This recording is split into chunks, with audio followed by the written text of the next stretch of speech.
So there are several key races at stake today, including the one where voters decide who will lead the state for the next 4 years. The latest 11 Alive Survey USA poll shows incumbent Governor Brian Kemp with a 7% lead over Democratic challenger Stacey Abrams. We are also closely watching the Senate race between incumbent Raphael Warnock and his Republican challenger Herschel Walker.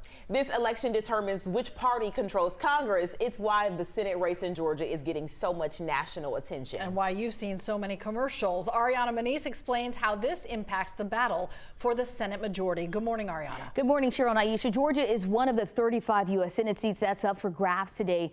Which candidate comes out on top for this race? It will play a major role in which party controls Congress.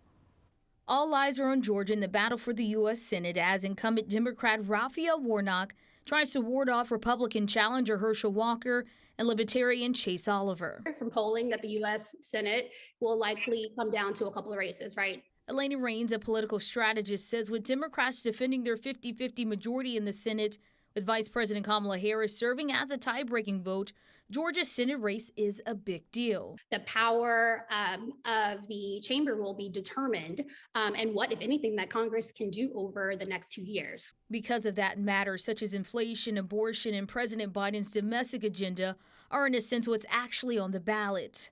Raines says if Republicans take control of one or both chambers in Congress, with the Democratic president in the White House, it will be a challenge to pass legislation if both parties cannot come to the table to agree. A Republican-dominated Congress would create something like a gridlock right now, meaning that passing of any significant legislation would be completely off the table. Only time will tell how effective Congress will be if that happens.